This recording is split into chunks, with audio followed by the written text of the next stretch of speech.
Deus, amém, irmãos, aleluia, glória a Deus. Estamos iniciando mais uma live, Salmos da Fé, glória ao Senhor, aleluia. Aqui enviando os aviãozinhos para algumas pessoas, aleluia, glória a Deus. Deus é bom, aleluia, Deus é bom, aleluia. Amém, queridos. Esperando o pessoal chegar agora, né? Aleluia. Ana entrou. Oi, Ana. Aleluia. Esperar mais algumas pessoas chegarem, né? Glória a Deus. A nossa live. Algumas pessoas estavam pensando que ia ser de 6h30, mas é porque o nosso cartaz ficou de 6h30, né? Amém. Ana, você está ouvindo bem aí? O som está saindo aí? Está chegando? Dá um ok. Amém. Aleluia. Glória a Deus. Amém. Amém, amém. Glória a Deus. Chegando o pessoal. Amém. Tá ouvindo direitinho aí, pessoal? Tá dando para ouvir? A live tá dando para ouvir direitinho? Glória a Deus. Amém. Amém. Glória a Deus. Aleluia. Amém. Amém. Glória a Deus. 4 pessoas aqui. Oh, aleluia. Glória ao Senhor. Aleluia. Glória a Deus. Vamos dar início, né, a nossa live Salmos da Fé. Hoje nós teremos o Salmo 127, 128, 129 e 130, né? Salmos pequenos, mas poderosos em Deus, cheios de revelação e que a gente pode ministrar muita coisa em cima deles, né? Então, vamos completar todos os salmos, tá, pessoal? Até o 150. Nessa sequência aqui são de salmos pequenos, por isso estamos ministrando em muitos. Então o primeiro deles é o 127. Vamos fazer a leitura do Salmo 127. Diz assim: Se o Senhor não edificar a casa, em vão trabalham os que a edificam. Se o Senhor não guardar a cidade, em vão vigia a sentinela. Inútil vos será levantar de madrugada, repousar à tarde, comer o pão que penosamente granjeastes aos seus amados, ele o dá enquanto dormem. Herança do Senhor são os filhos, o fruto do ventre seu galardão. Como flechas na mão do guerreiro, assim os filhos na mocidade. Feliz o homem que enche deles a sua aljava, não será envergonhado quando pleitear com os inimigos à porta. Aleluia! Um salmo maravilhoso, que é sempre utilizado, né, sempre ministrado em cima do enfoque da família. Para mim é muito bom estar ministrando sobre esse salmo, tendo em vista que na nossa igreja aqui nós estamos no mês da família. Junho é o nosso mês da família. E ele fala: se o Senhor não edificar a casa, em vão se faz qualquer coisa natural. Se não for o espiritual, se não for a prioridade dada a Deus, uma família não pode subsistir. É muito claro aqui que ele está falando sobre a família, porque a partir do versículo 3 ele diz: a herança do Senhor são os filhos, o fruto do ventre seu galardão. E aí ele fala que como flechas na mão do guerreiro, assim os filhos da mocidade. Feliz o homem que enche deles a sua aljava, não será envergonhado quando pleitear os inimigos à porta. Claro que ele está falando aqui sobre família. Evidentemente, ele fala inicialmente sobre uma cidade, sobre uma casa, mas prioriza sempre o fato de que, antes de tudo, deve dar prioridade a Deus. E quando ele fala dos filhos, fica claro que o que ele está querendo dizer aqui é uma casa, uma família, um povo que faz parte de uma família. Então, é inútil você investir todo o seu tempo em cursos, em trabalho e outras coisas, se não priorizar a Deus na sua família. E nós sabemos que quando priorizamos a Deus, é bom que se diga isso aqui que eu vou dizer, porque algumas pessoas pensam que é assim: eu vou todo domingo para a igreja, eu considero que Deus existe, na minha casa todo mundo vai à igreja, e aí passa a semana toda, cada um cuida da sua vida, uns vão para a universidade, outros vão só trabalhar, e acham que consideram Deus pelo fato de chegar no domingo e todo mundo ir para a igreja. Não, irmãos, considerar a Deus é considerar a Deus em todo e qualquer momento, é amar a Deus sobre todas as coisas, com toda a força, com todo o teu vigor. Logo, quem ama a Deus e quem realmente está fazendo da sua casa um lugar de adoração a Deus, são pessoas que estão envolvidas todos os dias com o Senhor. Amém? Então, quando está falando, claro que se o Senhor não edificar a casa, em vão trabalha o povo, em vão gasta tempo com coisas naturais, com estudo, com trabalho, se Deus não for a prioridade daquela casa. Falando de família, Deus tem que ser a prioridade numa família. O Senhor, a palavra, os princípios de Deus. Então, voltando àquele ponto inicial, quando nós realmente estamos priorizando a Deus, nós vamos priorizar os princípios de Deus, os valores de Deus. Então, os princípios de Deus numa família, os valores de Deus numa família, são a prova cabal de que realmente essa casa está edificada sobre a rocha, né? Realmente essa família, este povo, considera a Deus sobre todas as coisas. Amém, queridos? Então é preciso ter isso em mente.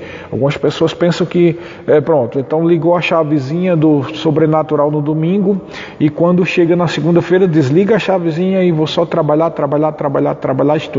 estudar e não se lembra do Senhor nos dias que se passam, né? E esse tipo de atitude muitas vezes cobra o preço, né? Essa atitude geralmente vai cobrar o preço do desespero diante de uma situação dificultosa. Quando a situação dificultosa vem, seja nas finanças, seja uma enfermidade, seja um problema sério na família, as pessoas começam a se desesperar. E é inevitável que venham tempestades, é verdade, né? Dia mau acontece, ataques de Satanás acontecem, independente de você estar buscando ao Senhor ou não, né? Mas a forma como esses ataques, a forma como essas tempestades podem trazer um estrago na vida de alguém ou na sua família é diretamente proporcional ao tempo em que a pessoa não buscou o Senhor, não edificou a sua casa sobre o Senhor. Quanto mais tempo se passa sem meditar na palavra, sem viver uma vida considerando os feitos, os caminhos, a forma que Deus dita a família, os valores, quanto mais tempo se passa longe do Senhor, maior o estrago no momento da adversidade, maior o estrago no momento da pressão, maior o estrago no momento da tempestade. Então aqui está dizendo claro que o que importa é realmente considerar Deus sobre todas as coisas. Irmãos, quando nós vemos o que está acontecendo no mundo de hoje, eu fico pensando como alguém pode viver longe de Deus, né? Como alguém pode viver longe do Senhor? É claro que diante dessa situação de pandemia, excetuando algumas pessoas mais completamente perturbadas por demônios, muita gente tem voltado para Deus. Mas alguns pensam que voltar-se para Deus é tão somente em um culto. Mas uma vida no Senhor, uma vida em Deus, uma vida de fé, é muito mais do que isso, irmãos. Não quer dizer que você tem que fazer algo para poder agradar a Deus, não tem nada a ver com isso. As pessoas confundem as coisas. O que tinha que ser feito para nós já foi feito em Cristo Jesus. Nós já somos abençoados, nós já fomos feitos santos, nós já fomos justificados, nós já somos abençoados, isso é claro. Mas para que você tenha em manifestação na sua vida essas bênçãos que já foram liberadas para você, é extremamente necessário viver pela fé, porque sem fé é impossível agradar a Deus. E como eu sempre digo aqui, a palavra pistes, no original, fé, ela tanto pode ser traduzida como fé, como fidelidade, e alguns dizem assim que depende do contexto, mas é muito difícil em alguns contextos traduzir se é fé ou se é fidelidade, como por exemplo na exposição do fruto do Espírito lá em Gálatas capítulo 5. A melhor explicação é que todos entendamos que fé Piste significa não só fé, mas que a fé, a vida de fé não é só crer e confessar, mas a vida de fé tem um componente de fidelidade, até porque o termo equivalente no Velho Testamento, o termo equivalente no hebraico do Velho Testamento era emuná, que dava a ideia muito mais até de fidelidade do que crer, porque para o judeu não existe crer sem ser fiel, isso é uma coisa assim meio sem sentido. Então, por que é tão importante eu bater nessa tecla? Porque às vezes, hoje em dia, as pessoas pensam que é possível crer sem ser fiel. Ninguém vai poder crer de todo o coração, viver uma vida na plenitude de Deus, sem uma vida de fidelidade, irmão. Isso é uma coisa até meio ilógica, né? Não estou nem falando do ponto de vista revelacional, da revelação, mas é uma questão lógica. Não se pode viver uma vida de plenitude de Deus sem manter uma vida de fidelidade. E quando vivemos uma vida de fidelidade, realmente os benefícios daquela vida se manifestam na nossa vida e na nossa família também. Amém? E aí ele diz a partir do versículo 3, a herança do Senhor são os filhos, o fruto do ventre e seu galardão. Isso aqui é muito óbvio, irmãos. A herança que nós temos como família são os nossos filhos. Os nossos filhos são o resultado do que nós somos, né? E a forma como nós ensinamos, e a forma como nós ministramos, e a forma como nós vivemos é quem vai determinar como vai ser os nossos filhos, tá? Se diz muito isso, e isso é verdade. Quem fala mais do que a sua pregação é a sua vida, o que você faz. Tá? E realmente, queridos, eu vou dizer uma coisa para você: os filhos vão terminar por aceitar o Senhor ou voltar-se para Deus por causa daquilo que você está vivendo. Se você vive realmente uma vida no Senhor, os seus filhos vão ver na tua vida um bom testemunho de Deus. Agora deixa eu te dizer uma coisa: às vezes as pessoas pensam que ir para a igreja, confessar todo dia a palavra de Deus, né? Dizer coisas relativas ao Senhor e à sua palavra, ter reuniões de oração em casa, tal. Isso tem um peso, e tem um peso sobre a família. Mas tem coisas que as pessoas às vezes se esquecem de fazer dentro da sua casa. E isso é muito importante. Eu vou dizer uma coisa que talvez muitos ministros não digam, né? Mas a verdade é que, além da ministração da palavra e de sua vida de fidelidade a Deus, de sua vida de oração, é extremamente importante que a sua família, que os seus filhos ou filhas, né? Sua esposa ou seu esposo, veja bem o que eu vou dizer agora, é extremamente importante que você viva uma vida de carinho, de amor, né? De consideração, queridos. Tem pessoas que são muito secas, mesmo crentes. Eu não consigo entender como um pai não dá um beijo nos filhos, né? Uma mãe não dá um beijo nos filhos, não abraça, não, como diz no Nordeste, um cheiro, tá? Tem pessoas que são muito frias, e eu sei que às vezes isso vem do relacionamento com seus pais não deram carinho e as pessoas reproduzem esse tipo de coisa. Mas, irmão, se você nasceu de novo, eu estou dizendo aqui como ministro de Deus, eu estou falando como ministro de Deus, tá? Você precisa entender que faz parte do amor do tipo de Deus o carinho, o afeto, o cheiro, o abraço, né? O considerar, o perguntar: minha filha, como é que foi no seu trabalho? Né? As minhas filhas, eu faço isso. Né? Todos os dias eu dou a bênção, né? Elas pedem a bênção, eu dou a bênção para ela, vai fazer 21 anos de idade, e nos seus trabalhos, né? Todas as duas estão na universidade e também estagiando, trabalhando um expediente em determinadas empresas, cada um em uma empresa diferente. E eu digo: como é que foi no trabalho? Foi tudo bem? Quando é de manhã, e aí, minha filha, bom dia, como é que foi? Dormiu direito? Esse tipo de atitude demonstra afeto. Tá? E olha, deixa eu dizer uma coisa para você: é isso que vai valer muitas vezes para os teus filhos, porque os teus filhos às vezes estão com carência de um abraço, de um beijo, estão com carência de um cuidado, de um afeto por parte do pai ou da mãe. E não adianta você chegar e dizer assim: olha, a Bíblia diz isso, olha, o pastor Sérgio está aqui, ó, veja, presta atenção, o Salmo da Fé, verdade, amém? E ficar dizendo, e orar e tal, mas eles estão carentes de afeto, eles estão carentes de amor, eles estão carentes de consideração. Eu vou dizer uma coisa para você: se você não der carinho para os seus filhos, se você não der consideração e der afeto para os seus filhos e filhas, o mundo vai dar. E aí é onde está o motivo, porque algumas pessoas têm grandes decepções. Eu não entendo, eu levei meu filho para a igreja, eu levei minha filha para a igreja e tal, e agora tá, ela aí não quer mais saber de Deus, não quer mais saber de nada, e eu te pergunto, não estou dizendo que tudo isso resolve todas as questões e todas as respostas, tá? Mas eu te dou esse algo mais, tá? Além da Bíblia, além da oração e tudo, você dava carinho, você dava atenção, você considerava a vida dos seus filhos, das suas filhas, perguntando como foi a noite, perguntando como foi o dia de estudo na universidade ou na escola, dando um cheiro, dando abraço. Tem pessoas que fazem isso só quando são bebês e se esquece que as pessoas têm carência, têm necessidades e que somente um pai ou uma mãe pode dar, irmãos. O amor e o afeto de um pai e de uma mãe vale mais do que tudo. Os seus filhos precisam entender que a sua casa não é só um grande culto, né? Eu estou falando já em situações em que as pessoas realmente dão bons testemunhos. Eu não estou nem falando do mau testemunho, que já está claro. Se há violência dentro de casa, se há mau testemunho e palavras indecentes e coisas desse tipo, está mais do que claro que está o motivo pelo qual os filhos se perderam. Mas se você realmente tem pregado a palavra, tem ensinado, tem levado para a igreja e tal, você precisa se perguntar se você tem dado a medida de afeto, de carinho e de cuidado que seus filhos e filhas precisam, que a sua esposa precisa, né? Que o seu esposo precisa. Muitas mulheres não têm respeito pelos maridos, muitos maridos não demonstram amor pelas suas esposas. A Bíblia deixa claro em Efésios capítulo 5 que o marido deve amar a esposa e a esposa deve respeitar o marido.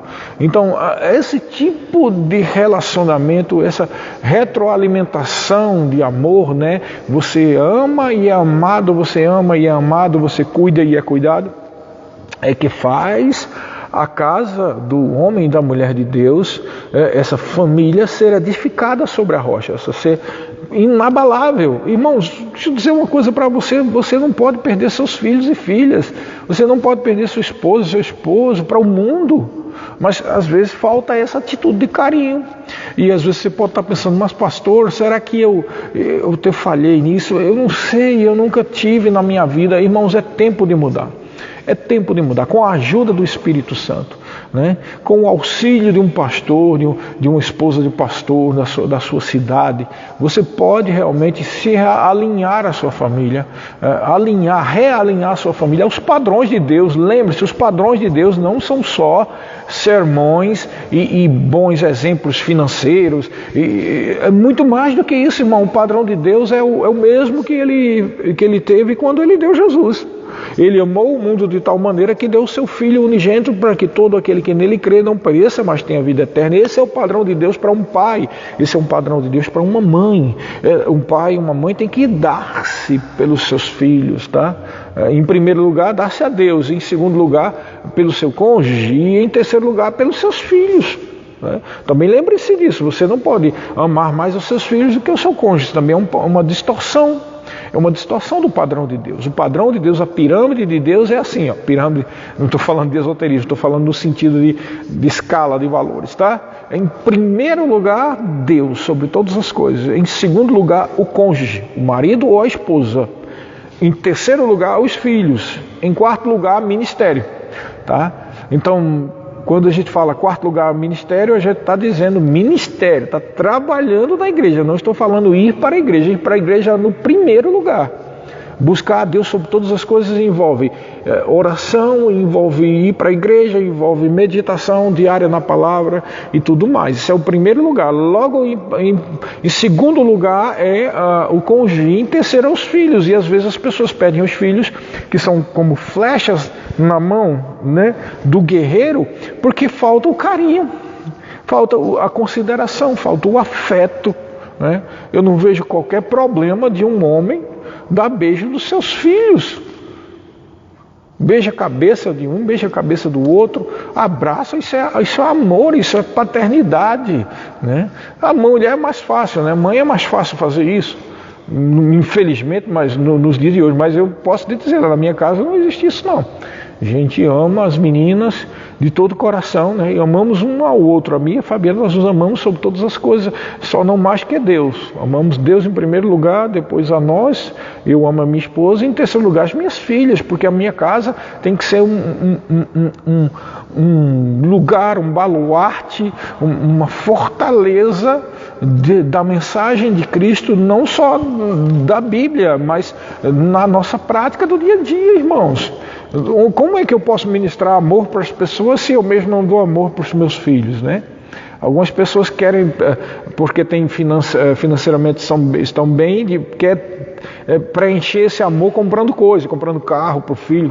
Irmão, nada de errado fazer isso, mas isso não vai substituir o espaço que somente o amor de você como pai, o amor que você tem como mãe, vai suprir.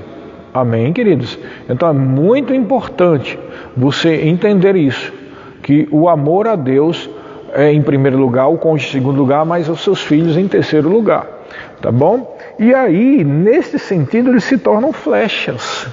Eles se tornam flechas porque eles são preparados para isso. Uma flecha, ela é preparada. Uma flecha, ela é retirada um pedaço de madeira, ele é lixado, ele é aplanado, ele é recortado, põe umas peninhas atrás, uma ponta às vezes é de metal, a ponta de metal fala que é de algo contundente, aí eu entendo como sendo uma flecha, um filho, uma filha, deve ser alguém que está preparado para ser contundente diante das situações que se levantam e para ser contundente nada mais do que a palavra da fé que nós temos ensinado, né? A palavra da fé, essa palavra traz contundência. O que significa isso? É alguém, uma pessoa que é desse jeito, como uma ponta de flecha, com uma ponta metálica de flecha, alguém contundente é alguém que sabe entrar, é alguém que sabe sair, é alguém que sabe o que é uma nova criatura em Cristo Jesus, é alguém que sabe que é justificado pelo sangue de Jesus, é alguém que sabe que é o que a Bíblia diz que tem o que a Bíblia diz que tem, que pode o que a Bíblia diz que pode, é alguém que tem um ensinamento profundo sobre autoridade espiritual, é alguém que é preparado para ser contundente. Quando digo contundente, não é ferir as pessoas, mas ser contundente contra as circunstâncias, contra as situações que se levantam, em especial do ponto de vista espiritual, amém? Então uma flecha, ela tem ponta afiada e metálica para penetrar bem e ser contundente. Os filhos preparados pelo Senhor, numa casa edificada sobre a rocha, numa casa onde o Senhor é a prioridade, são filhos que têm um bom preparo espiritual, são filhos que têm um bom preparo emocional. Por quê? Porque tiveram um bom pai, porque tiveram uma boa mãe, e independente de você não ter tido um bom pai ou uma boa mãe, talvez, ou seus pais não tiveram bons pais ou boas mães, é tempo de mudança. Você foi chamado como luz no mundo. Você é aquela pessoa que foi levantado por Deus, né? No caso que você já tem uma família, já tenha filhos, para preparar essas flechas, tá? Para preparar esses filhos para o mundo, para atingir os objetivos. Uma flecha também tem essa questão, ela é preparada não só para ser contundente, mas para atingir o alvo. Então, um filho ou uma filha que é fruto de uma família abençoada, de uma família cheia da palavra, são filhos e filhas que sabem para onde vão. Você vê que uma flecha, ela é colocada no arco, o arco é retesado e a pessoa que solta a flecha, ela aponta para um alvo. Né? Então o pai ou a mãe, eles têm a obrigação de dar discernimento para os filhos. Filho, você devia evitar isso. Filha, você devia evitar aquilo. Será que os conselhos é o retesar do arco, né? É o retesar, não, é o mirar no alvo. O conselho seria isso. O retesar significa juntar forças. Aí é onde entra o ensino da palavra, onde entra a oração, a vida de oração, a vida de espiritualidade elevada, que vai realmente preparar esses filhos para o dia a dia, para o seu futuro. E aí no 5 diz: feliz é o homem que enche deles a sua aljava, não será envergonhado quando pleitear os inimigos à porta. Evidentemente que a grande questão aqui não é a quantidade de filhos que tem, mas a quantidade de filhos que você teve condições não só de criar, mas de educar aos pés do Senhor. Quanto mais pessoas preparadas nós termos nesse mundo, mais bons exemplos teremos da palavra de Deus, dos princípios da palavra de Deus. Amém? Esse foi o Salmo 127. Salmo 128 diz assim: bem-aventurado aquele que teme ao Senhor e anda nos seus caminhos, do trabalho de tuas mãos comerás. Feliz serás e tudo te irá bem. Tua esposa no interior da tua casa será como a videira frutífera, teus filhos como rebentos de oliveira à roda da tua mesa. Eis como será abençoado o homem que teme ao Senhor.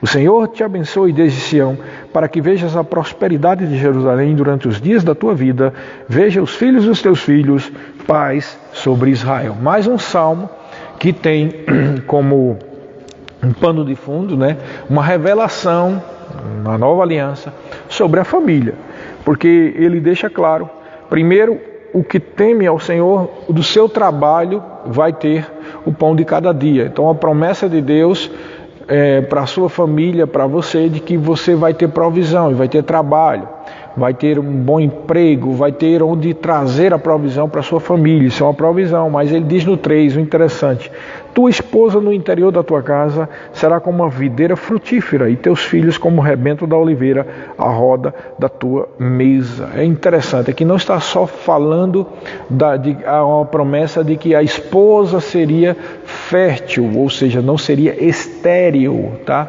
Esterilidade é algo que, se você teve na sua vida ou se tem, fique sabendo que há promessas claras na Bíblia de que não haverá mulher infértil, nem homem infértil, infertilidade no meio do povo de Deus. Pastor, mas é exatamente isso que está acontecendo comigo. Então você pode realmente crer nessa promessa de Deus, e eu declaro sobre a sua vida que a promessa de fertilidade vai se manifestar na sua vida, sua esposa, se você é um homem.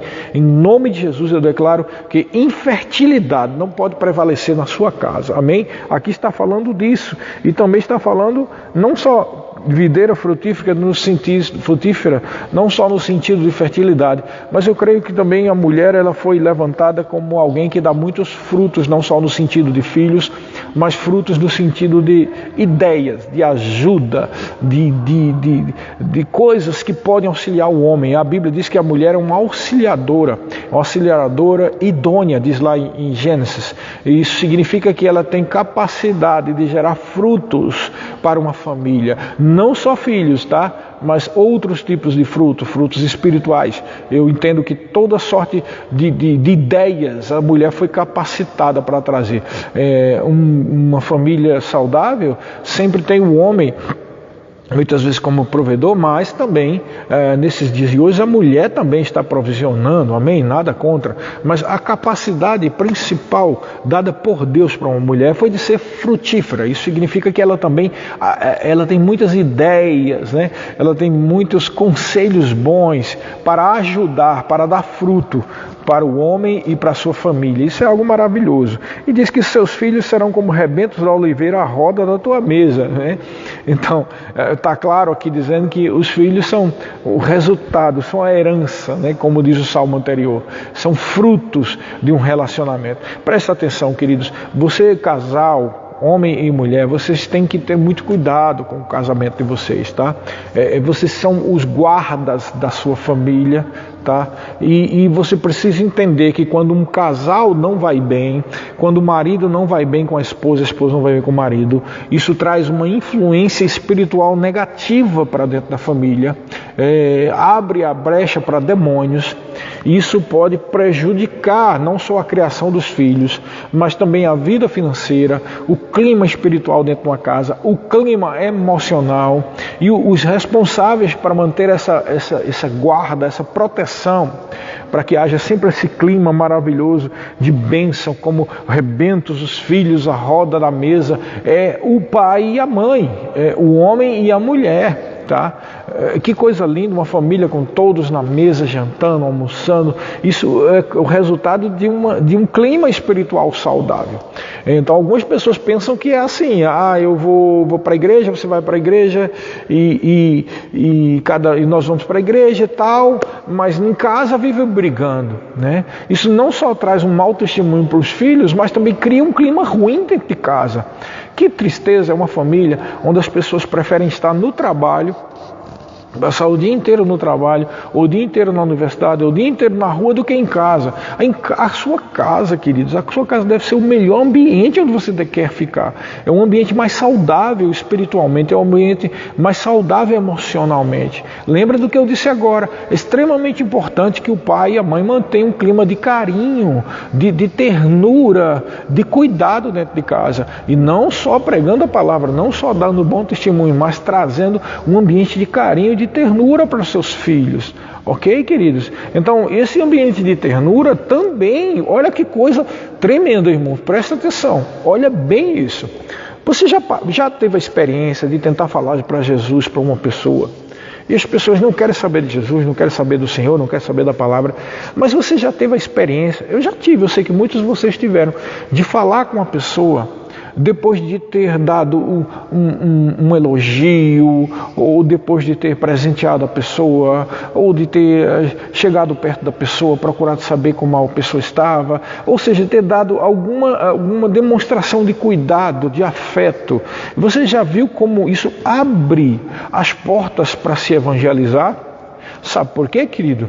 Porque embora a salvação seja algo espiritual, embora a influência espiritual não tem nada a ver com coisa natural, tem a ver com coisa espiritual, mas você precisa entender que a forma como a tua mente está ou não recebendo é que vai fazer o espiritual funcionar.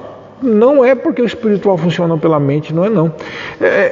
Por exemplo, se eu tiver a minha mente fechada, por exemplo, se você estiver do lado aí, estiver com a mente fechada, meu Deus, eu não aguento esse pastor Sérgio, eu não gosto da forma dele falar, você começar a botar isso na sua mente, o que vai acontecer? Seu coração vai fechar e você não vai receber o que eu vou dizer, mesmo sendo algo espiritual, você não vai receber, porque a tua mente fechou para não cair no teu coração. Agora vamos trazer isso para o ambiente da família. Quando nós estamos falando de Deus ou chamando os filhos para ir para a igreja, quando você não cria aquele ambiente emocional saudável, de amor, de carinho, de afeto, os filhos se fecham para o que você vai dizer da palavra. Então o clima espiritual é diretamente relacionado não só com o que você está falando de Deus, mas da forma como você está gerenciando, administrando o ambiente emocional dentro da sua casa.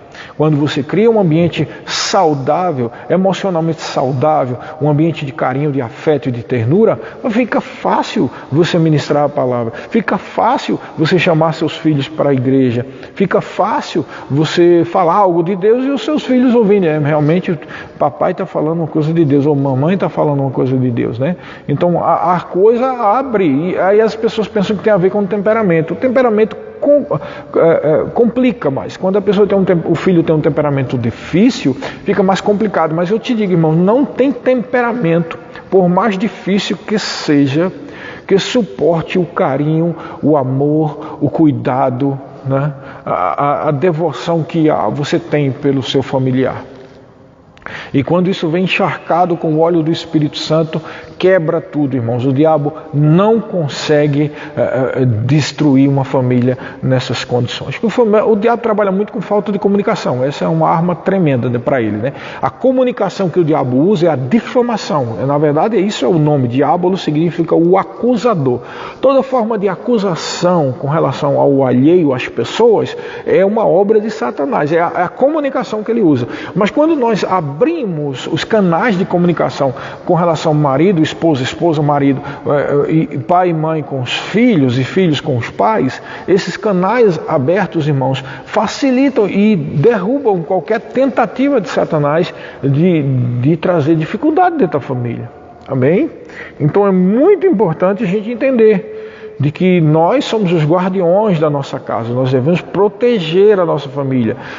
O vizinho, o avô, a avó, o tio, amém, devem ser amados, mas você precisa proteger. Às vezes vem informação de avô, de avó, de tio, de tia, de vizinho, de colega, e traz esse problema para dentro de casa, e às vezes fica um ambiente ruim, né? E algumas pessoas pensam, mas todo mundo deve ter opinião e falar seu ponto de vista. Claro que deve ter essa liberdade de falar, mas a gente às vezes tem que meditar o seguinte: será que é o momento certo de trazer tal discussão para casa? Será que é o momento certo de haver um debate sobre determinados assuntos? E mesmo sendo o momento certo de haver um debate sobre determinado assunto dentro da sua casa, com os filhos, com as filhas e tal, e mesmo sendo, é assim que se tem que administrar uma exposição de ideias, sendo intransigente, sendo de difícil acesso? De forma nenhuma. O filho de Deus, a filha de Deus, nós somos chamados para ser mansos e humildes, tá? De sabermos com discernimento, com sabedoria espiritual e emocional, saber o momento certo de dizer, saber o momento certo de responder. Amém? Então devemos guardar o ambiente da nossa casa para que Satanás não consiga acesso aos nossos familiares, tá? Então veja bem, Salmo 129 agora, vamos para o Salmo 129. Olha o que diz o Salmo 129. Muitas vezes me angustiaram desde a minha mocidade, Israel, que eu diga. Desde a minha mocidade me angustiaram, todavia não prevaleceram contra mim. Sobre o meu dorso lavraram os aradores, nele abriram longos sulcos, mas o Senhor é justo. Cortou as cordas dos ímpios, sejam envergonhados e repelidos todos os que aborrecem a Sião. Sejam como a erva dos telhados, que seca antes de florescer, com a qual não enche a mão o ceifeiro, nem os braços o que ata os feixes. E também os que passam não dizem: a bênção do Senhor seja convosco. Nós os abençoamos em nome do Senhor. Então esse é um salmo um pouco diferente. O Salmo 127, Salmo 128 são salmos que têm muito forte a temática da família, né? Mas aqui no Salmo 130, nós voltamos para aquelas dissertações do salmista a respeito de situações de injustiça que se levantaram contra ele. Especialmente ele está falando sobre a sua mocidade. Bom, eu queria falar o seguinte para você, preste atenção. Essa questão que os filósofos, tantas pessoas têm levantado ao longo dos séculos, e isso é até um argumento dos filósofos também, né? E muitas pessoas na igreja, cristãos, ficam levantando sempre essa mesma questão. E eu vou levantar aqui, né? Não para dar uma solução, mas para que, com a revelação do Espírito a gente tenha algum entendimento. Então qual é essa pergunta, esse dilema que por muitos séculos tem sido levantado? Então vou dizer agora para você. Por que algumas pessoas sofrem mais do que outras, né? Então isso é motivo para teorias, especulações filosóficas, né? Há muitos teólogos que se levantam para dizer isso. Por que alguns sofrem mais do que outros, não é verdade? Há até casos, e eu conheço sim casos como esse, de pessoas que têm mantido uma vida de fidelidade, pessoas que têm mantido uma vida diante da face de Deus, e situações adversas se levantam muitas vezes mais do que outras pessoas que até não são tão fiéis. Como é que a gente sabe que não é tão fiel? Pela prática da pessoa. Vai, faz uma coisa aqui, vai acolá, abandona a igreja, volta.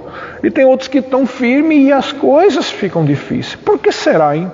Por que será então que algumas pessoas sofrem mais do que outras? Eita, Maluta está aqui, oh aleluia, profeta de Deus. Por que algumas pessoas sofrem mais do que outras?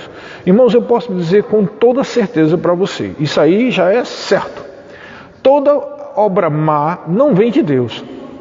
Toda situação dificultosa, seja financeira, seja uma situação espiritual, seja uma situação de enfermidade, seja acidentes automobilísticos, mortes prematuras, qualquer coisa que seja desse tipo, não vem de Deus.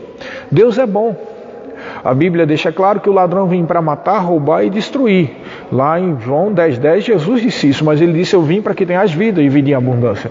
Sim, pastor, mas isso não explica por que algumas pessoas sofrem mais do que outras.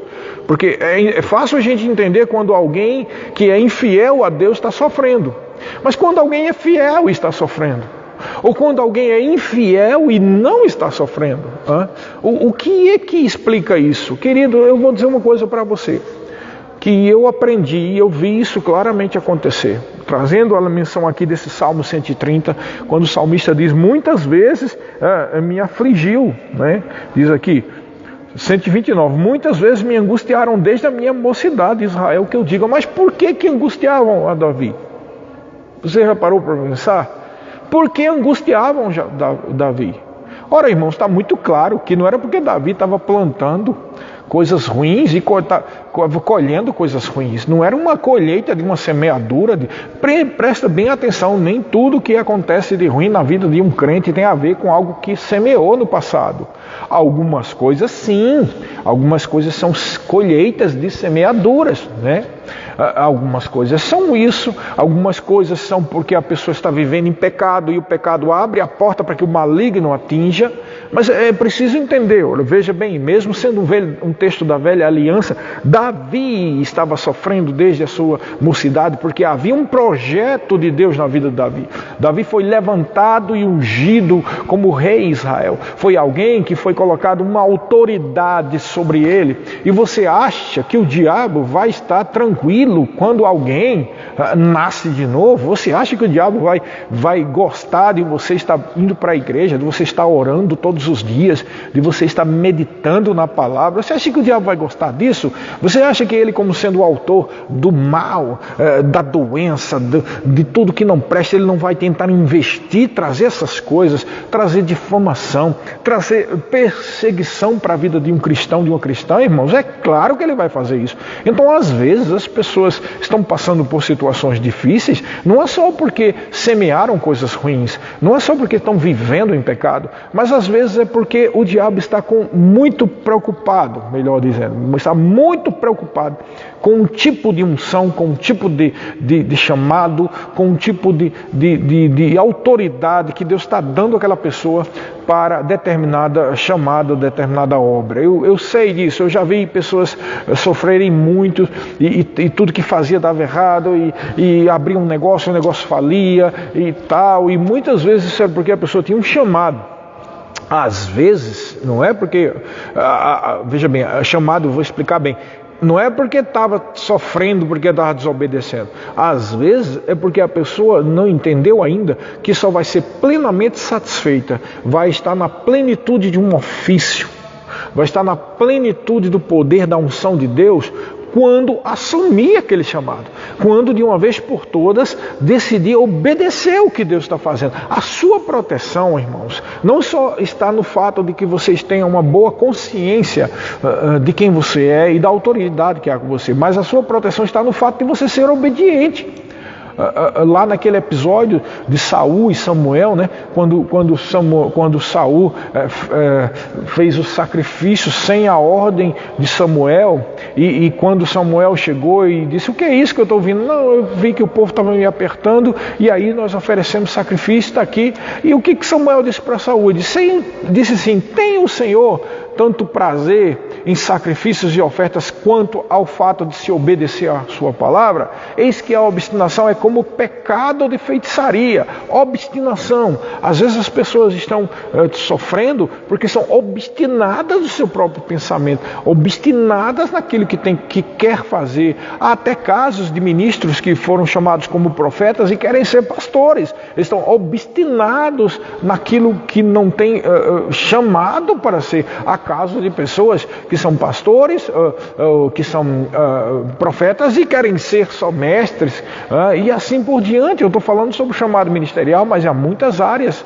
em que as pessoas são obstinadas. Então, por que algumas pessoas sofrem mais do que outras? Eu te digo, especialmente se é cristão porque às vezes não está na plenitude do chamado, porque o diabo está realmente com muito ódio, o diabo quer deixar aquela pessoa sufocada, achando que não serve para nada, achando que é uma pessoa azarada, achando que é uma pessoa que Deus não ama, que ama mais fulano do que Beltrano.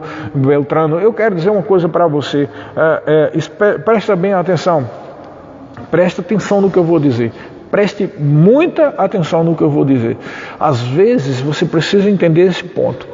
Deus faz escolhas? Faz escolhas. Mas as escolhas, a forma como Deus faz escolhas no Novo Testamento é totalmente diferente do que ele fez no Velho.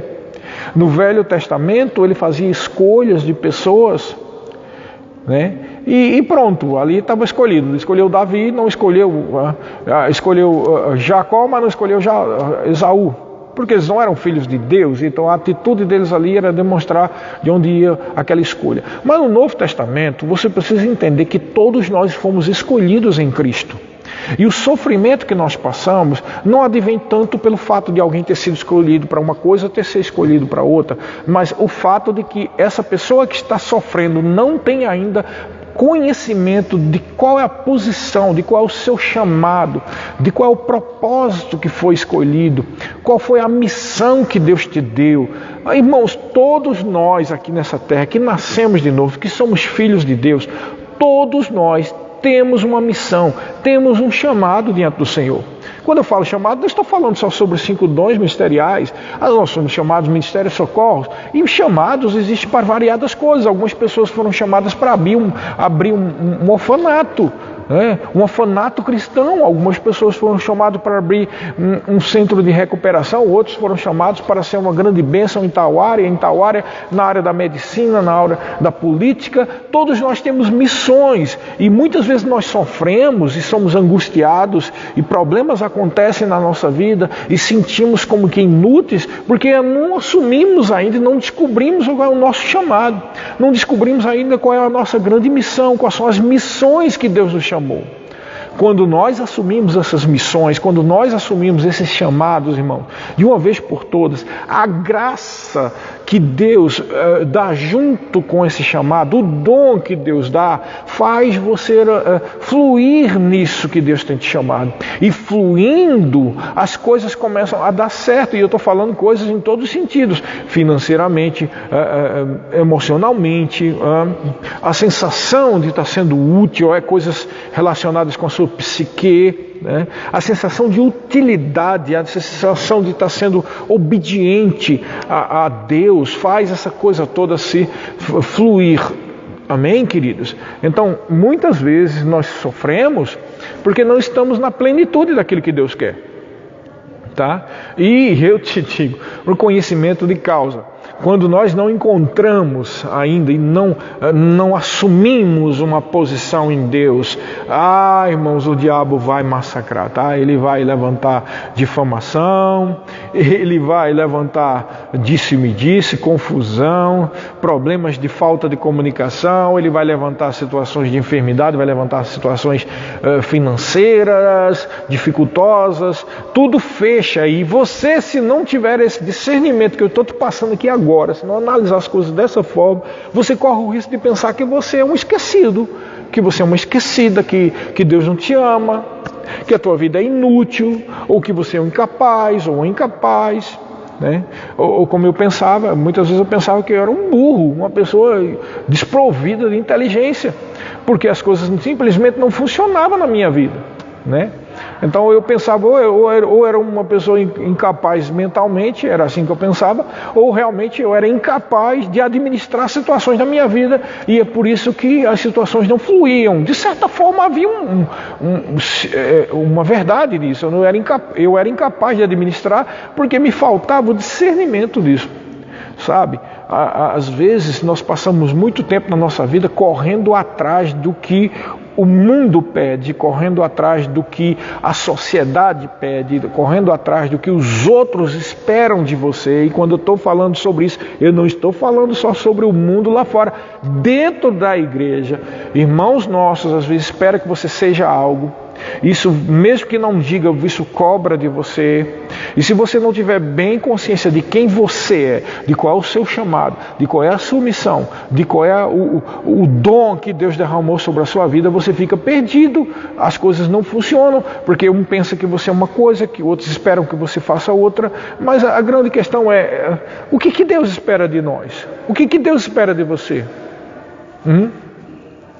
Deus espera que, antes de tudo, você entenda que você tem os talentos, tá? Porque a parábola dos talentos diz que a um deu 5, a outro deu 3, a outro deu 1. Mas às vezes as pessoas estão tão confusas que não sabem nem se tem 1, se tem 2, se tem 3, né? Então, mas para você saber quantos talentos você tem, você precisa se conhecer em Cristo. Você precisa saber que você é amado do Senhor, você é amada do Senhor. Deus te ama, Deus depositou talentos na tua vida, Deus depositou unção, Deus depositou dons sobre a sua vida. E esse depósito de Deus não foi dado aleatoriamente, não foi dado só porque Deus ia passando e de repente vou depositar esse dom ali para ele. Não, ele depositou porque ele tem expectativas, mas veja bem, nem Deus força a expectativa. Às vezes estamos numa ansiedade, sabe? Uma coisa, as pessoas não entenderam ainda o que é viver longe de ansiedade. Há algum tempo eu vinha meditando sobre isso. Eu disse, meu Deus, o que seria... Será que é correto essa vida de querer fazer isso, fazer aquilo, proatividade? Eu fico me perguntando essa proatividade, até que ponto ela é de Deus, ela é positiva, sabe? Por quê? Porque eu fiquei pensando, bom, a Bíblia diz que nós não devemos estar ansiosos por coisa alguma, tá? Mas a Bíblia diz também que devemos servir ao Senhor com alegria. E que maldito aquele que faz a obra do Senhor relaxadamente. Então Deus não é a favor de fazer as coisas sem alegria e de uma forma relaxada. Mas ao mesmo tempo a Bíblia diz que Deus também não é a favor da ansiedade. Então temos que ter muito cuidado com essa tentativa de querer fazer algo, de uma proatividade que termina por estourar as emoções, estourar a psique das pessoas e até mesmo o seu físico e fazer as pessoas estarem completamente estressadas. Deus não é um Deus estressado, irmãos. Deus não está dizendo para você, vamos. Não está fazendo isso, irmão. O diabo que faz esse tipo de coisa. Deus espera que você faça as coisas com espontaneidade de coração. E voltando ao ponto, eu fiquei meditando sobre o que é o porvir, né? E dentro de mim veio aquela coisa assim, bom, eu tenho absoluta certeza. Eu estava ministrando para uma pessoa da nossa igreja que tinha perdido um familiar com essa Covid e me veio no coração, olha, ela está agora num lugar melhor. E aí começou a me vir a revelação do que era esse lugar e eu fiquei impressionado porque eu nunca tinha meditado nisso. É um lugar, irmãos, onde não há ansiedade, onde todas as respostas, as perguntas não precisam serem ditas porque já há resposta. Não há ansiedade, não há tristeza. Lá no céu não há tristeza, não há ansiedade, não há proatividade. Proatividade é um negócio meio diabólico. Por que ser proativo? Nem Deus é proativo, ele trabalha até agora, mas em nenhum momento diz que ele está dizendo, vamos perder tempo, não vamos fazer alguma coisa. Isso sufoca. Quem já teve problemas de crise de ansiedade sabe que isso sufoca. A simples menção de se questionar o que se está fazendo e por que está fazendo isso agora já traz ansiedade para algumas pessoas. Vida em Deus não é isso, irmão. Isso é um tormento, isso é uma prisão. Isso não é à toa que nós vivemos hoje em dia esse tempo de angústias, de depressões, de crise de ansiedade, de medo, síndrome do pânico. Ora, por causa disso, é um mundo muito cheio de ansiedade, onde há um apelo muito grande, um sufoco, alguém quase como se todos os demônios do inferno estivessem pegando na sua goela para você dar um resultado agora. E Deus não é assim. E eu te digo, é por isso que explica porque nós vamos ter consciência que tivemos família lá do outro lado, mas não vamos ficar atormentados. Por quê? Por que ficar atormentado se a tormenta já é resultado de angústia? A angústia é resultado de perguntas que não têm resposta. Como é que será que estará a minha família lá na terra? Você acha que alguém na plenitude de Deus lá vai estar preocupado com isso? Todas as respostas serão dadas, irmãos. Toda angústia não tem lugar lá no céu.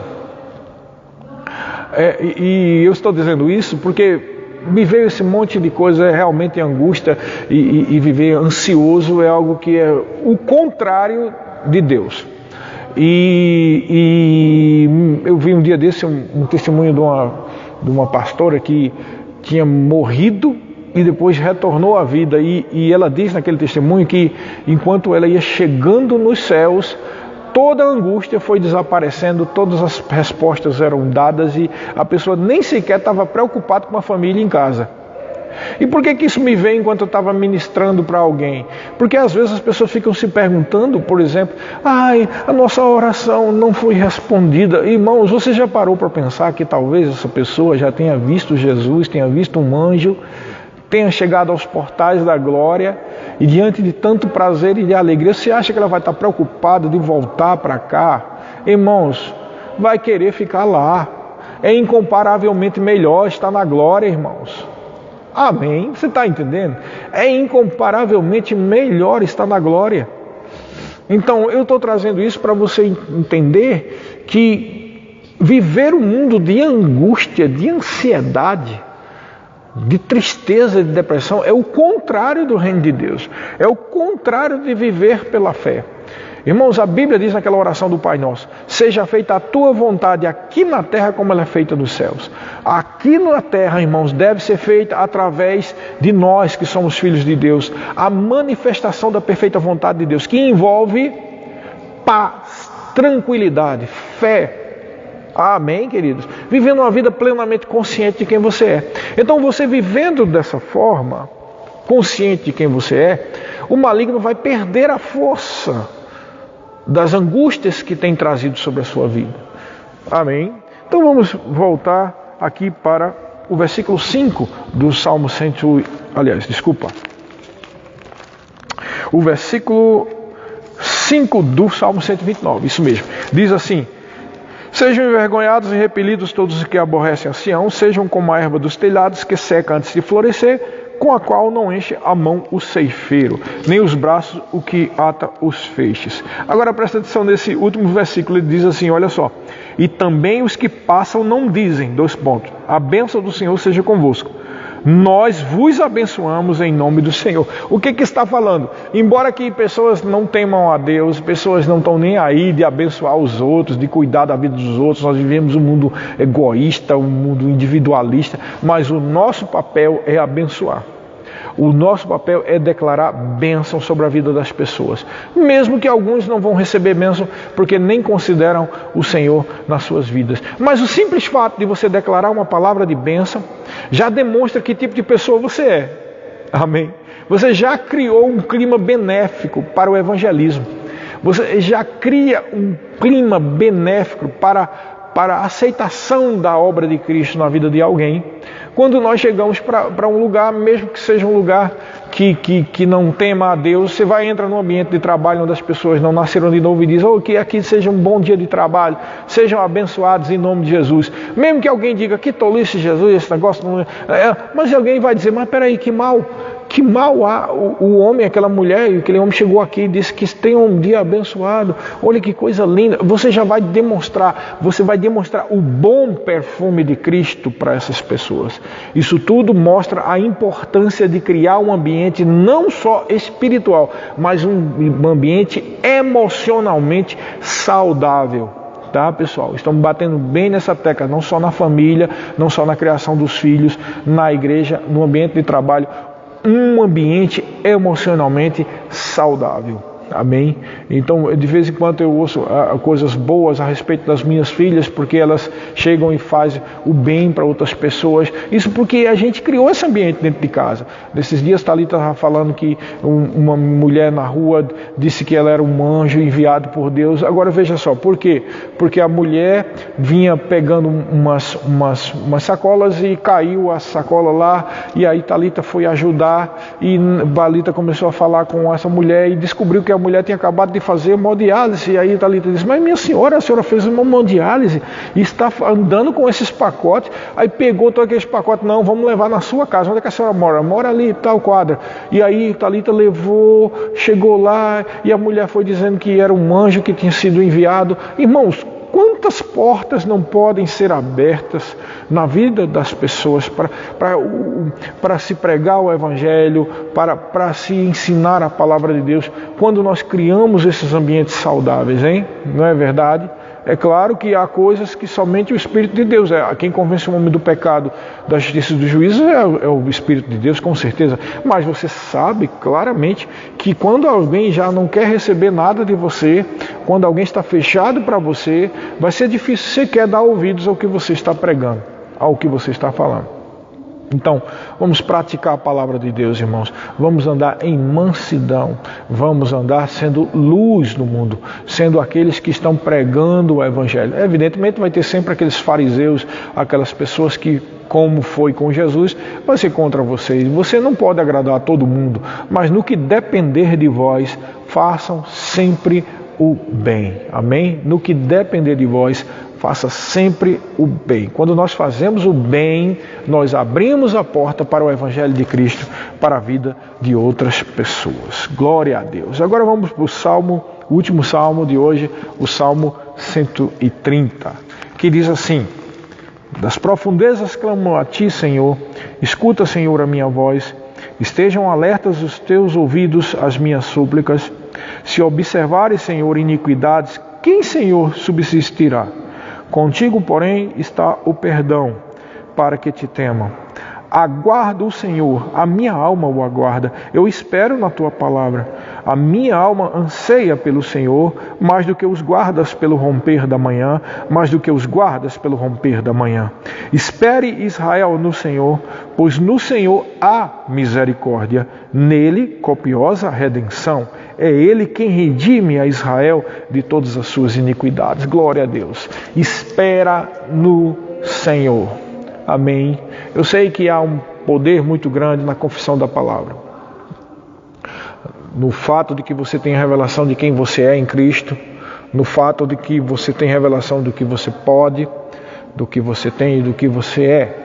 Há um grande poder no fato de você ter a revelação de que você já foi abençoado com toda sorte de bênção nas regiões celestiais. Há muito poder no fato de você já saber que Jesus já fez aquilo que era necessário para que nenhuma maldição ou praga permaneça na sua vida. Mas, irmãos, é verdade, tudo isso é verdade e você tem que viver dessa forma, mas lembre-se bem que independente de você, mas congruentemente, juntamente com o fato de você ter essas revelações de quem você é, de que Jesus já fez na cruz do Calvário, de que há um poder na sua confissão de fé, você tem que entender que todo milagre, que toda mudança, que todo poder, que toda direção, que toda paz, que toda provisão vem de Deus.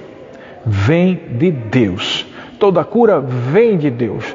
Todo milagre vem de Deus, do autor da nossa fé, através de Jesus Cristo. Tudo que é bom, tudo que é perfeito, como diz Tiago capítulo 1, vem do alto, do Pai das luzes, de onde não há sombra nem variação, pois segundo o seu querer, Ele nos criou como que primícias das suas criaturas, ou seja, Ele nos criou como a parte mais importante da sua criação, e como Ele nos criou como a parte mais importante da criação, o desejo de Deus, o anelo de Deus é sempre que a criação, nós, os seus filhos, tenhamos relacionamento com Ele, que através de Jesus nos tornemos filhos de Deus e tenhamos relacionamento com Ele. Então, se Ele nos criou como que primícias, se Ele deseja ter comunhão conosco e Ele é o nosso Pai, então isso significa que toda coisa boa vem dEle e que Ele quer dar coisas boas. Mas sem fé é impossível agradar a Deus. Então aí é onde entra o componente da fé. É uma via de mão dupla, irmãos. Você precisa entender, é uma via de mão dupla. Você confessa a palavra, você crê em Deus e você espera em Deus, e Deus manifesta aquilo que Ele já deu através de Jesus Cristo. Ele já deu através de Jesus. Essa via de mão dupla está funcionando porque Jesus fez essa ligação. Jesus é a autoestrada para os céus. Jesus é a escada de Jacó. Jesus é a ligação entre os céus e a terra. Através de Jesus, pelo novo e vivo caminho, foi feita uma autoestrada para os céus, uma via de mão dupla, onde você faz a sua parte, Deus já fez a dele através de Jesus e ele manifesta. Então, você precisa entender que o que Jesus Cristo fez foi pavimentar uma via. O acesso a Deus, o acesso à presença de Deus. Amém? E também Deus vem sendo favorável, manifestando as suas bênçãos. Mas a forma de você ter em sua vida a manifestação da bênção é vivendo em fé. É tendo consciência de quem você é, do que você tem, do que você pode, e agindo conforme essa consciência. Declarando, eu sou abençoado. Crendo que Deus é o teu provedor, crendo que Deus é o que cura a tua vida, o que manifesta o poder, a glória, todo o poder, toda a glória, tudo que é bom e tudo que é perfeito vem de Deus, irmãos. Então, o esperar tem a ver com isso. Espera a manifestação. O quê? Confessando a palavra, dando graças a Deus, porque aquilo que foi colocado em oração ou em petição há de se manifestar nas nossas vidas em Cristo Jesus. Amém, queridos? Então, aqui diz que ele espera, a minha alma anseia, versículo 6 diz, a minha alma anseia pelo Senhor mais do que os guardas pelo romper da manhã. Mais do que os guardas pelo romper da manhã. Ele repete 2 vezes. É interessante. Ele repete. E ele diz, espera Israel no Senhor, pois no Senhor há misericórdia, nele copiosa redenção. Então, é interessante que ele diz no começo, no 3, se observasse, Senhor, as iniquidades, quem poderia subsistir? O que está em pauta aqui? Que não importa o que você fez no passado, se você confessa o seu pecado, a misericórdia e o favor de Deus, através de Jesus Cristo, através da obra consumada na cruz do Calvário, manifesta o poder e a graça salvadora, purificadora, justificadora, provedora, capacitadora, né, de saúde, de bênção sobre a vida daquele que confessou o pecado, sobre a vida daquele que deixou o pecado, sobre a vida daquele que anda em novidade de vida. Irmãos, Deus não está passando. Tem isso também ainda agora, eu coloquei aqui o questionamento que alguns filósofos fizeram durante a história da humanidade, de onde vem o mal, de onde vem as coisas, por que algumas pessoas sofrem mais do que outras, sabe? Algumas pessoas pensam assim, eu sofro porque eu fui muito ruim no passado. Irmãos, Deus não considera o teu passado. Você foi feita nova criatura. As coisas velhas passaram, tudo se fez novo. Deus não está contabilizando. É verdade que quando nós fazemos um estudo sobre o que está escrito lá em Apocalipse, lá no final em Apocalipse diz que no juízo final que vai ser feito com as pessoas que estão no inferno, abrem-se os livros e o livro da vida. Está lá, eu acho que é no Apocalipse 21. Os livros e o livro da vida. O que são os livros? São os livros de registro de pecado. E o livro da vida, que é onde está ou não inserido o nome de alguém. Então, é verdade que existem esses livros de registro de pecado, segundo a Bíblia, mas os livros de registro de pecado estão relacionados com pessoas que não nasceram de novo. Veja, esses livros são abertos no momento do juízo final, no momento onde pessoas que estão no inferno vão ser julgadas, porque eles estão numa espécie de delegacia do inferno, esperando o juízo final para serem enviadas para a penitenciária do Lago de Fogo. Eu gosto de colocar essa forma assim, mais humanizada da terra aqui, para as pessoas entenderem o porquê do juízo final. O juízo final não é para a igreja, o juízo final não é para mim, para você, é para aqueles que estão no inferno, que não receberam o Senhor Jesus, que não quiseram saber de Deus. Mas eu estou trazendo isso agora para você entender que existe um livro de registro de pecado. Mas quando alguém nasce de novo, a Bíblia diz que ainda que os seus pecados sejam vermelhos como a escarlata, eu os tornarei mais alvos do que a neve. Está lá Isaías. Então, o que acontece? O livro de registro de pecados de alguém que nasceu de novo é apagado e o seu nome é inscrito no livro da vida. Amém? No juízo final vão ser abertos os livros de registro de pecados e o livro da vida, que é para provar que aquela pessoa, com o depoimento de 2 testemunhas, como um julgamento justo, judicialmente correto, o julgamento do testemunho do registro de pecados e o julgamento do testemunho da não inscrição no livro da vida, esses 2 testemunhos são a base legal para que a pessoa seja enviada para o lago de fogo. Mas quando alguém nasce de novo, o seu registro de pecado está alvo como a neve e o seu nome está escrito no livro da vida. Essa é a diferença entre alguém que é filho de Deus e alguém que não é filho de Deus. Amém? Então eu estou trazendo isso para dizer para você que se você nasceu de novo, você não tem mais registro de pecado. Não existe isso. Eu fiz muita coisa ruim no passado e é por isso que eu estou sofrendo. Irmãos, isso foi apagado. Para com isso, porque tudo é pela fé. Até mesmo você receber pela fé coisas ruins, sabia disso? Se você começar a colocar na sua mente que coisa ruim vem sobre sua vida, porque no passado você fez isso ou fez aquilo, aquilo vai cair para o seu coração e dentro do seu coração vai começar a vir uma convicção negativa, né? Uma convicção de que você merece sofrer. E como tudo é pela fé, quando você começar a pensar e você a meditar nisso, você vai ser anulado nos seus efeitos espirituais, na sua vida de autoridade espiritual. Como é que você vai andar com intrepidez e autoridade espiritual se no fundo, até mesmo no seu inconsciente, está lá depositado no seu inconsciente que você realmente merece o sofrimento que você está passando?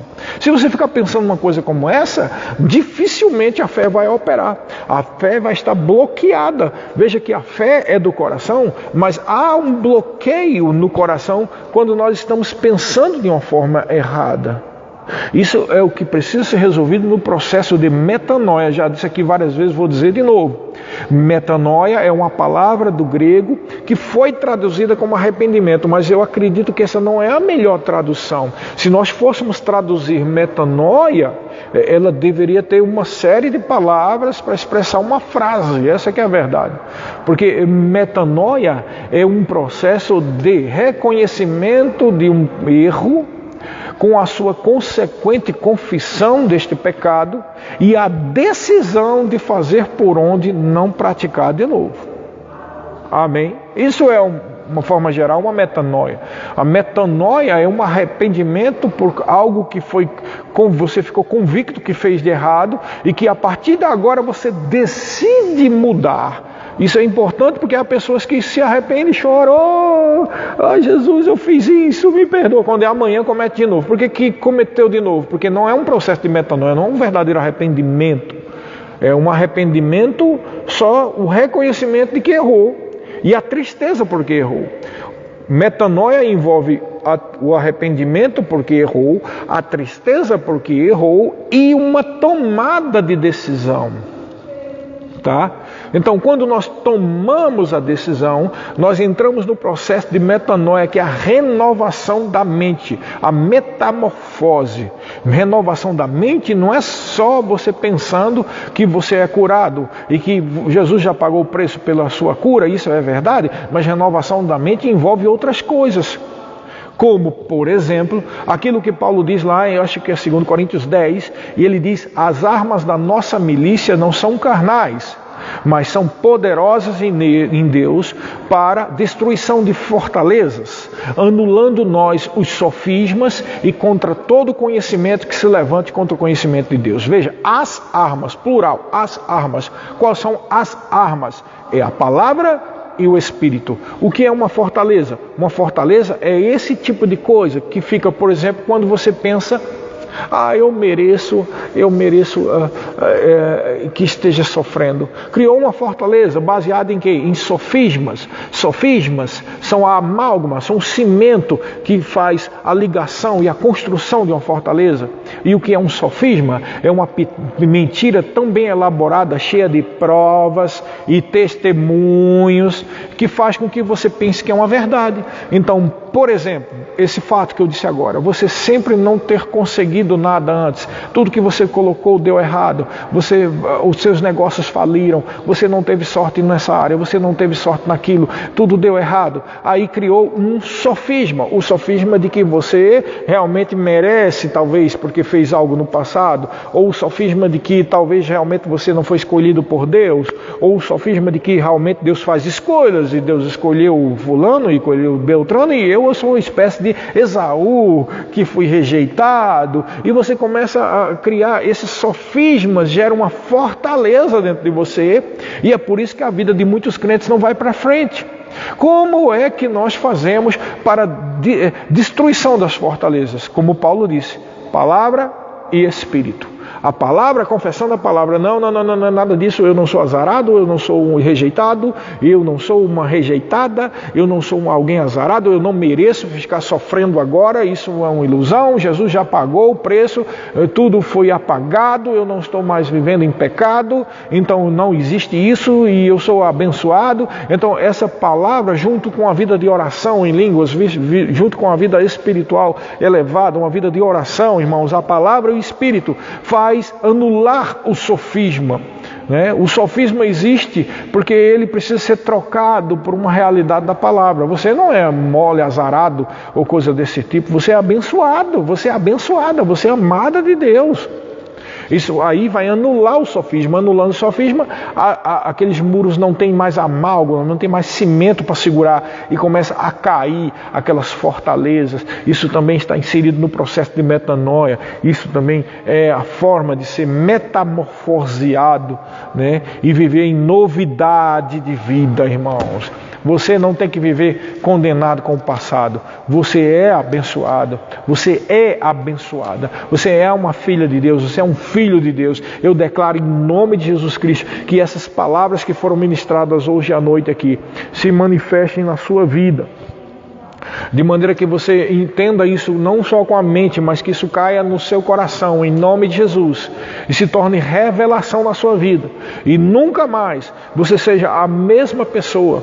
Nunca mais você vai viver em tristeza, em derrota, se sentindo inútil, se sentindo triste, abatido, em miséria. Nada disso, isso não vai prevalecer sobre a sua vida. Em nome de Jesus eu declaro, no momento em que essas palavras caírem como revelação no seu coração e você decidir, como o processo de metanoia está dito, eu disse agora, como esse processo de metanoia deve ser uma realidade na sua vida, uma decisão de mudança de vida. Amém, queridos? Declaro isso em nome de Jesus. Oh, Pai, eu quero trazer uma oração especial agora para as pessoas que estão enfermas, para aqueles que estão sofrendo com parentes, que estão com Covid ou alguma outra doença. Em nome de Jesus, que venha a cura nesse lar, que venha a cura sobre essa família, em nome de Jesus, que venha o poder do Espírito Santo, a tua graça manifestada na vida dessas pessoas, Pai.